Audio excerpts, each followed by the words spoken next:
and welcome to Mind Shifters. My name's Mireille Wagner and I'm your host. Today on the show, we have Laura Krippner.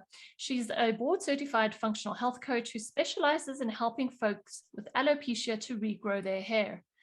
As a result of personal experience with managing the symptoms and root causes of alopecia since 2016, she's created an in-depth curriculum to teach clients how to address hair loss.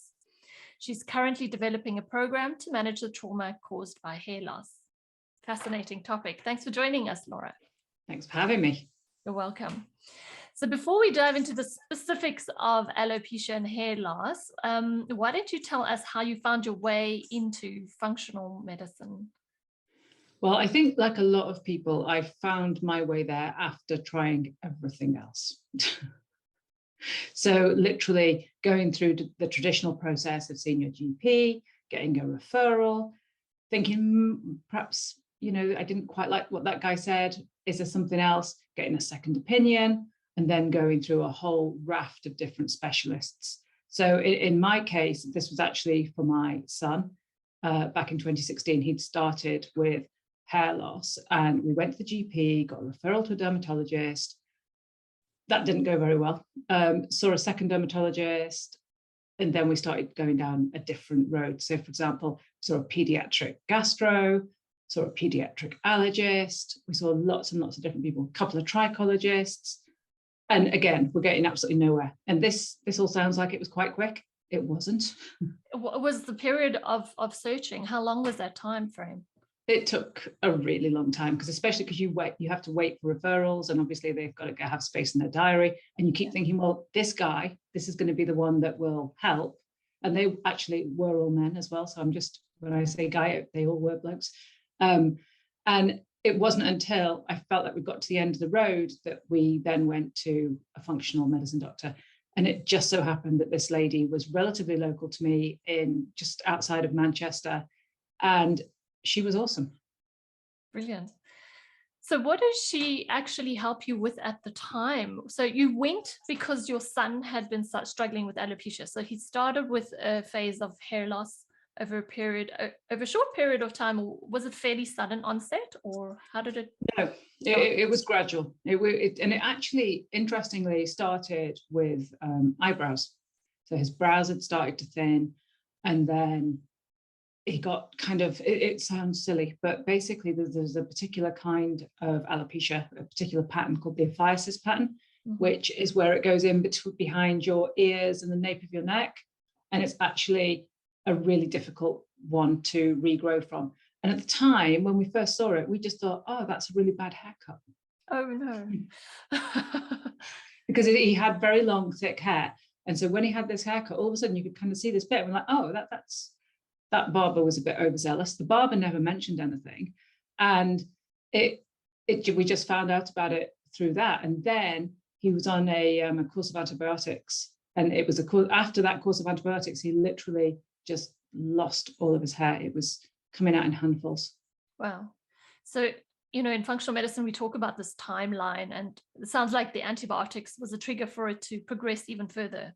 But there were definitely some imbalances that were happening before. I'm curious to know what kind of symptoms he was demonstrating before the hair loss that could have pointed you to something that was out of whack. Yeah.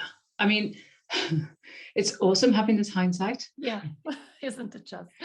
But in our particular case, what had happened is we'd moved around a lot. So my kids were born in America. We traveled to Australia. We lived in Singapore. We then came back to the UK. And I say come back, I'm the only British person in my family. So for me, the others were not coming back. For them, it was another new country. And after living in Asia, we were just really excited to get good dairy again. Okay. Singapore was not great for dairy. There was literally one good cheese shop, which obviously I found. But it was just really challenging to get kind of, I guess, Western foods there. So when we got back to the UK, we all, to be fair, went completely crazy on food that we haven't been able to eat for a long time. And when we first got back, he did really struggle. So he had what we now know is a pretty big dairy intolerance, which caused a lot of gastric pain, to the point where, he was unable to sit in class at school. This was when he was at primary school. And he just really struggled. And it's now when you're looking back, you can go, oh, okay, that's a big part of the picture, that whole gastric distress, and understanding that that was probably what started to, effectively damage his, or weaken, however you want to put it, his immune system.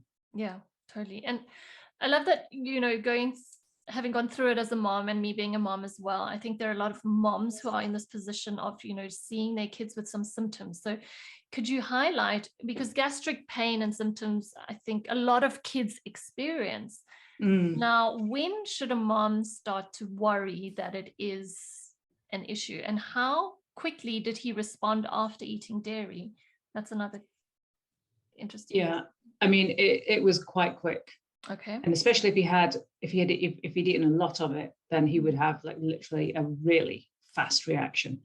But I guess it just depends. I mean, I think with dairy, it's not an allergy, it's an intolerance. So it is one of these things that, it's not 100% clear cut. And it only becomes quite clear when you're looking at it backwards, if you like. And you're going, oh, okay, so the day when we went out and he had waffles with a ton of whipped cream, and then was then in the bathroom for a really long time afterwards. Yeah, let's kind of put those two things together. But at the time, you're just thinking, oh, well, what did we eat last night? What was he doing just before? And you don't necessarily add it all up. But I think with my son at the time, the issue was that he was unable to sit in a class. So he was off school for weeks at a time, which just seemed ridiculous because he just was too uncomfortable to actually be in school. So it was, and he did have a lot of very obvious, troubling symptom. Yeah, I think for my kids, for instance, I know that they're sensitive to dairy, and I wouldn't call it intolerance, so they don't react immediately. But if they keep eating it for a while, then they'll start to notice some symptoms, and my little one will get some stomach pain as well after a while. But good. All right. So before we speak about how you deal with alopecia, I know that we talk about in functional medicine as well, alopecia being an autoimmune disease, and there's a genetic component. You have quite a story family-wise genetically, but that's not the whole picture. Would you like to just clarify for everybody, the kinds of dynamics that start to trigger an autoimmune cascade? Well, again, I think this can be, it's going to be different for everybody. But if you've got a history of autoimmune disease, and there are over 100, so it's actually very straightforward. It's actually quite easy to have something lurking there, either, in your parents, grandparents. And I've got that family history. I just hadn't dived into it too deeply. And I was like, oh, okay, I guess that's why this is showing up now. But in my immediate family right now, I've got Hashimoto's. My daughter has ulcerative colitis. My son has alopecia. My other one, he's fine. He's got nothing going on, touch wood. Yeah. But, he's very aware of autoimmune diseases because he's surrounded by them. So I believe you are also symptom-free and off medication. Can you tell everyone, what was that process for you to manage your symptoms to a point that you could get off medication? A lot of lifestyle changes, a lot of dietary changes, just really taking things, I guess, just shifting my worldview, to be honest with you, in some quite fundamental ways. So a big trigger for me was stress. I was working ridiculously long hours and hard, quite physical work as well. I was running a bakery, which sounds like you're just, walking around and, messing around with cakes. No, you're hefting 16 kilogram bags of flour as well. Wow. Yeah. It's long days. So I was working a lot of hours. Because it was my business, I was also doing all the admin, the taxes, just stuff that I didn't enjoy as well. Like having to do all of that kind of bureaucracy really wasn't fun. And I just literally worked myself up effectively into a massive autoimmune flare. When I first went to the GP, she said, oh, okay, yeah, you're hypothyroid. No mention of autoimmune disease, no mention of that at all. Again, this is with the conventional GP. It was only when I saw the functional medicine doctor with my son, and she's doing his, she's taking his medical history. And then she's like, oh yeah, so you've got a thyroid issue. Yeah, probably Hashimoto's. I'm like, Hashi what? And then she tested your antibodies, I assume. Okay. Yeah. And then that came. I was like, okay. And that actually felt quite good, because I thought, okay, so I know that there's things I can do, because obviously the reason why I was seeing the functional medicine doctor with him was because of, what you can actually do yourself versus taking the medication. Yeah. So I guess since then, which was back in 2018, I think, by the time we actually saw her, 2018, 2019, 2018. It was the summer, yeah. So we saw her, and then literally her prescription was to do the autoimmune protocol, which was a pretty, that was a big shock to the system. A lot of cooking. I felt like I was just constantly cooking and cleaning and cooking again, and then prepping and shopping, and yeah, just constantly, because I was doing it for the whole family. And the autoimmune protocol is not for the faint of heart. It is literally, you're cutting out so many different things that you consider to be food. Mm-hmm. Mm-hmm.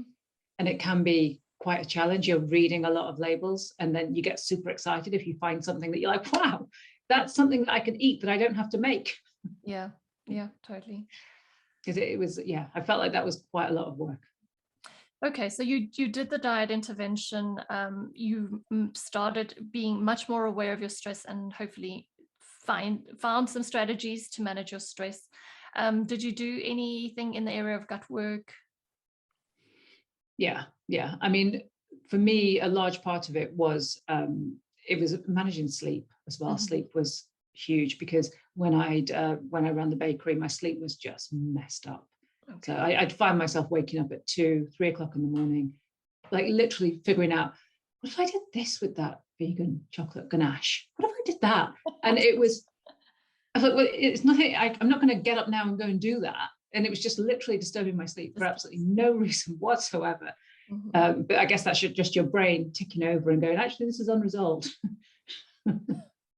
So that sleep, mental health, just literally really taking my mental health really seriously, as well as my physical health's always been, pretty good. But I guess trying to see my mental health in the same way as I view physical health. So yeah, I go to the gym regularly. What do I do regularly for mental health? And just kind of having that line.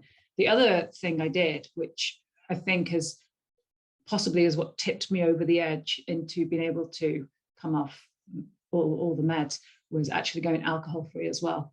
And I think that's a lot an of women our age is like, what? Yeah. But I think, yeah, I just feel so much better. And again, that plugs into sleep.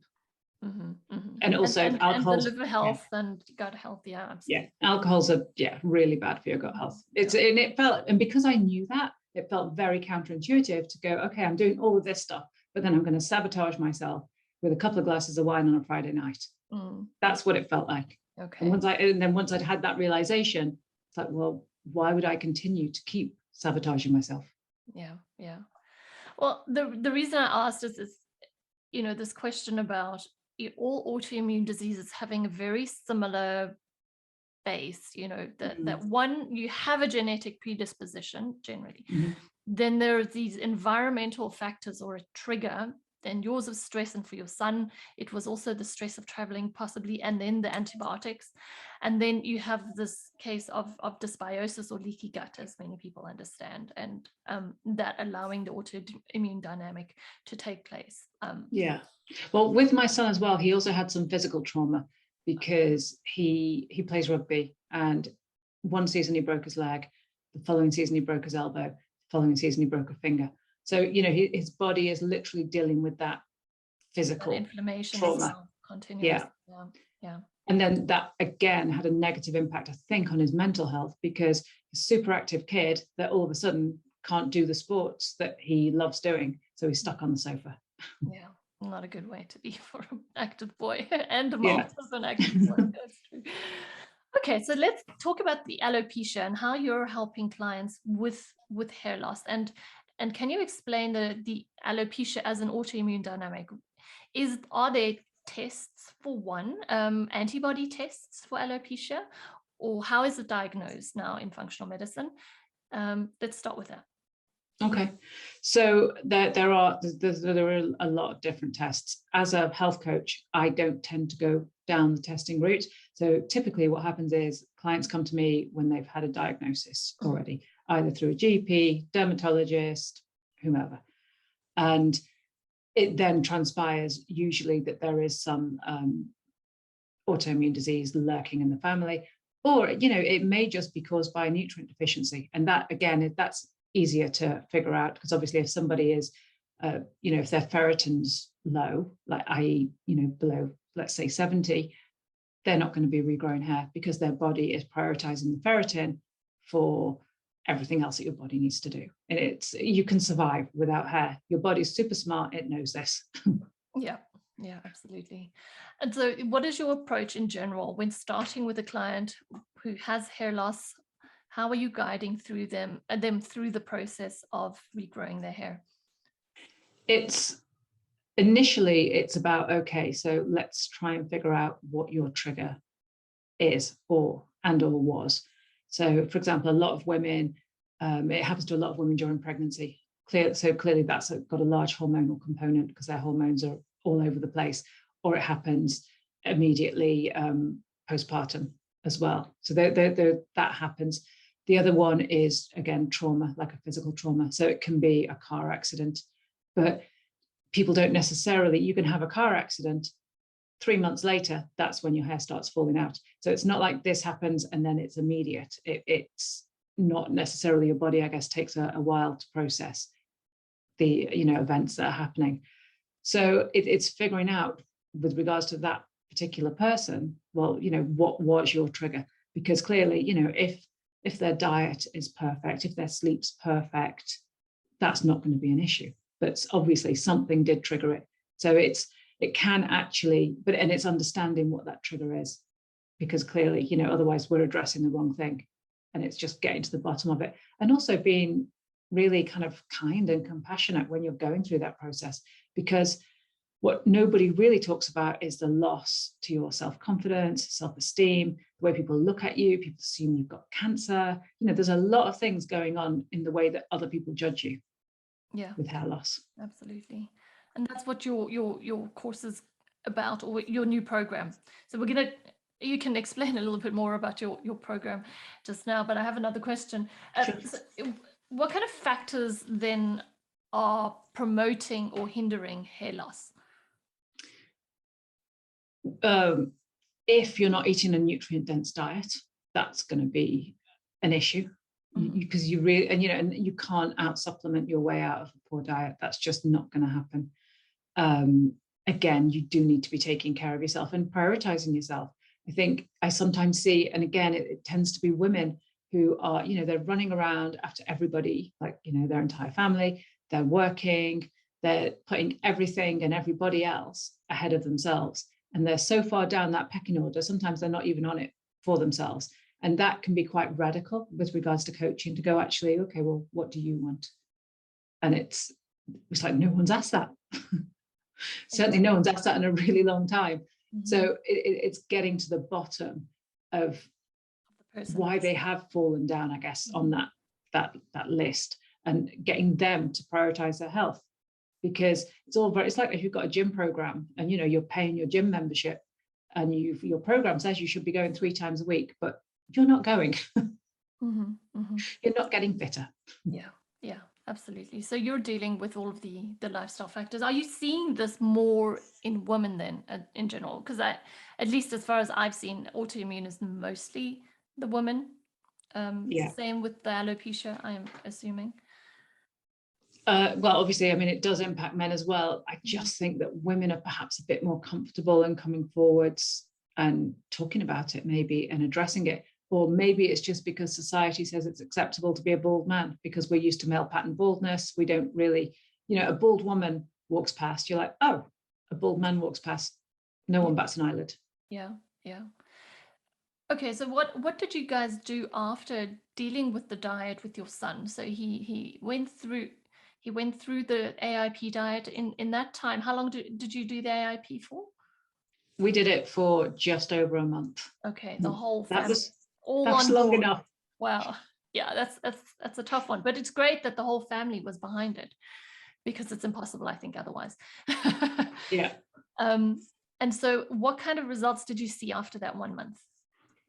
Well, at the time, he had no hair on his scalp and he hadn't lost his brows, and he didn't lose his brows at that time. So he kept his brows for a little bit longer.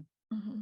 And then, it's difficult to kind of, when you start reintroducing, it can be, when you start reintroducing foods, I should clarify, it can be quite difficult to manage that. And obviously, he was at school, and was he strictly gluten-free at school? Probably not. No, it's difficult. I'd be very surprised, because, sometimes there wouldn't even be a decent gluten-free option. So it's okay, I still need to eat. What am I going to eat? Mm-hmm. Mm-hmm. So that was difficult. So he did actually lose his brows. And then the thing which kind of really helped him to turn the corner and start getting the regrowth was he started on a course of LDN, which is low dose naltrexone. Okay, so tell the people that are not familiar with LDN what that is and how it might work in the system.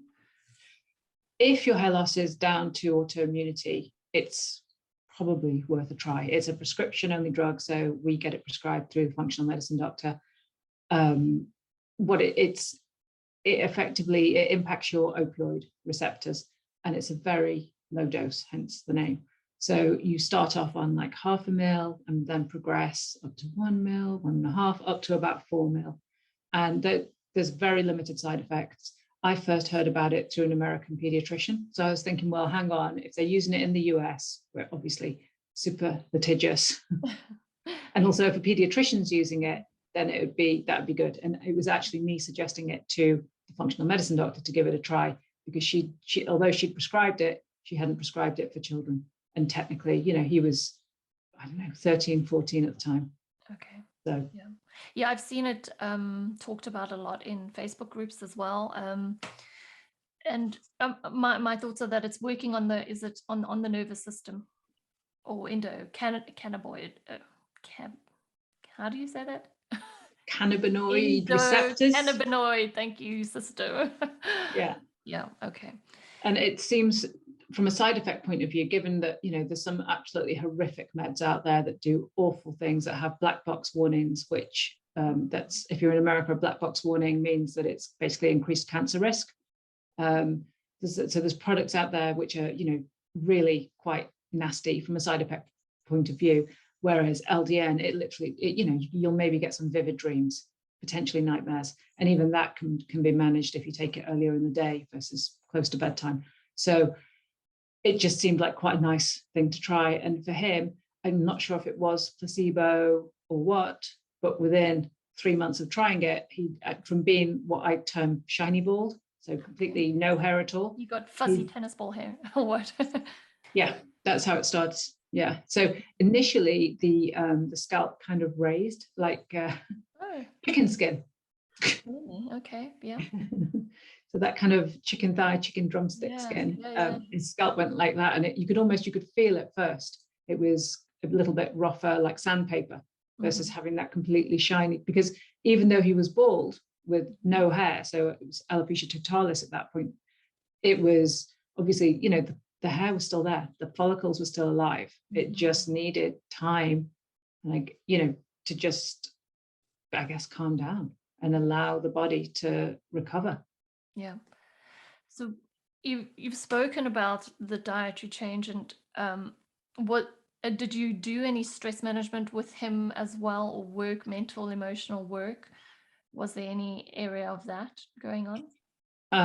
Well, it's really difficult, and I think it's really difficult with your own kids as well. So my kids all tease me about my meditation practice.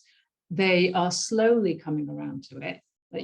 My boys play rugby at quite competitive levels, and the fact that their coaches are now saying, boys, you should be doing yoga, that's really helpful, that they're getting it from not just me. Yeah, from their coach. It's coming from other people as well. They are aware. I mean, because I guess I'm a health coach, and because I have this awareness, we do talk about mental health a lot.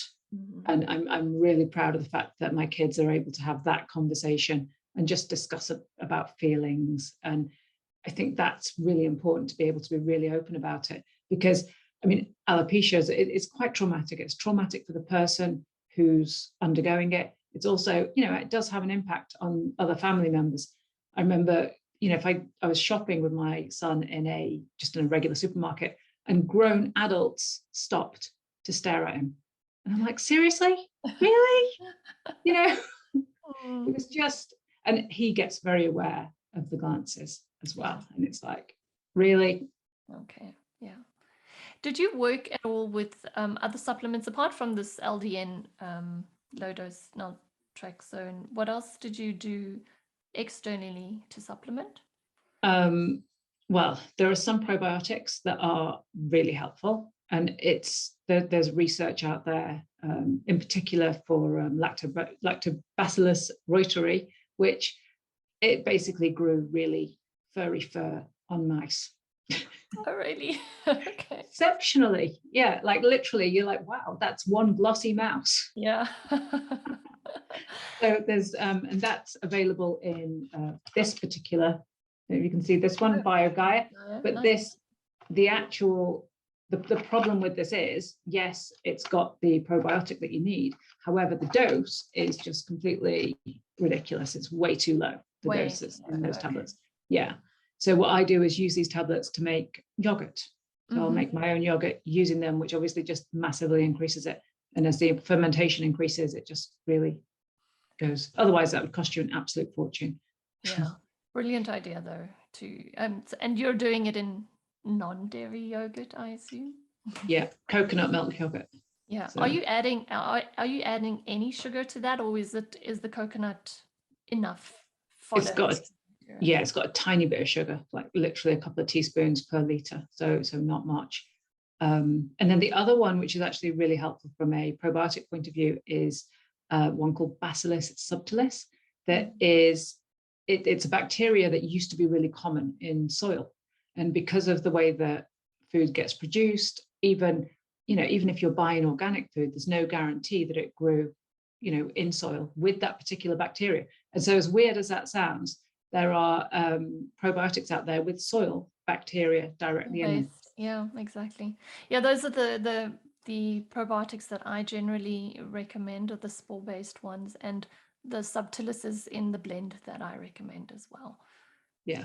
And I think that is just super, it's super helpful. I mean, the other thing I do is, if I get organic veggies, and we grow our own as well, but I don't scrub them too much. I could easily scrub them way more, but I'm just like, don't. Literally.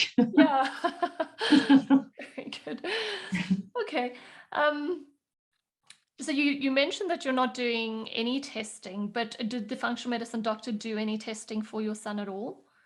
Yeah, I mean, they do thyroid, they looked at ferritin, just a general vitamin profile, what's your vitamin D like, just, super, super basic. The testing that I think is actually helpful with regards to getting to the bottom of what's going on is a gut sample, effectively. Well, it's not gut, it's stool. Let's go there. Yeah. We're talking poo. And yeah, that's actually really helpful. Exactly. Yeah. Very good. So tell me a little bit about the course that you had created to support your clients going through alopecia. It basically covers everything, because what I was finding was my coaching training is all about, it's very person driven, it's very person centric. Obviously you meet people where they are.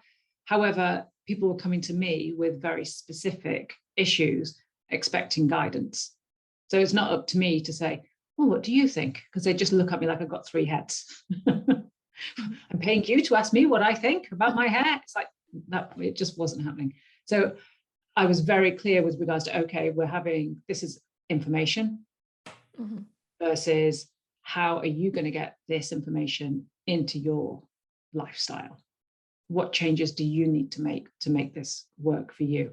So on my course, it literally covers everything with regards to the different triggers. So autoimmunity, hormonal, nutrients, goes through different areas with regards to, okay, let's try this with regards to herbs, but we start on the inside. Whereas you see a trichologist, you see a dermatologist, you start on the outside. And it's like, no, that's not what started it. There wasn't something that you were putting on your head that created your hair loss. That is not what happened here. Okay. Mm-hmm. Mm-hmm. Yeah. And you've spoken about this new program that you're trying to develop more in the mental, emotional area because of what you've been seeing with a lot of your clients. Can you tell us a little bit about that then? Sure. I think basically the first time I speak with a client, they are going to cry. And I know that. And every single time it happens without fail. And it's usually because I'm the first person they've spoken to about it in that particular way. Obviously they may have mentioned it to a dermatologist, but that's a completely different conversation. That's okay, I've got this hair loss here. Okay, put this steroid lotion on it. It's a different conversation versus when did it first start? How did it happen? How are you feeling? Because I think, especially if people have only got one or two patches, and I say only, they'll then be covering it up. And they've then got the stress of covering it up. And okay, it's windy outside today. And now I'm worried about my patch showing, or I colored it in and it's raining and I got caught in the rain. And now I've got something running down the side of my face. There's so many different impacts of hair loss and the impact on confidence and self-esteem, and no one really talks about it. And it is, I think, incredibly traumatic. If you wake up and find half your hair on your pillow, that's traumatic. That's going to shock anybody. And by not talking about it and not addressing it, you're not getting to exactly, you're not figuring out how people are feeling and how they're approaching it. And at the end of the day, they are having hair loss. What I'm trying to do is help people get to that point of acceptance and go, okay, this is where we are. What can we do next? And there's always something they can do. Yeah. And you've spoken to me before about a client of yours that was okay with the identity of being the bald woman. So, and it comes a lot with, what does my hair say about me? As a person. She was absolutely gorgeous. Great without hair. Yeah. And I think for her, she enjoyed that wow factor when she walked into a room. And versus other people who, and she'd obviously completely embraced it. So for her, did she want to really get to the bottom of it? Maybe, not, yeah. But it didn't really negatively impact her life. And I think if you're spending all of your time worrying about your hair, as superficial as that may sound, if that's a ton of time, ton of energy and spent. A ton of stress. Yeah, it is super stressful. Yeah.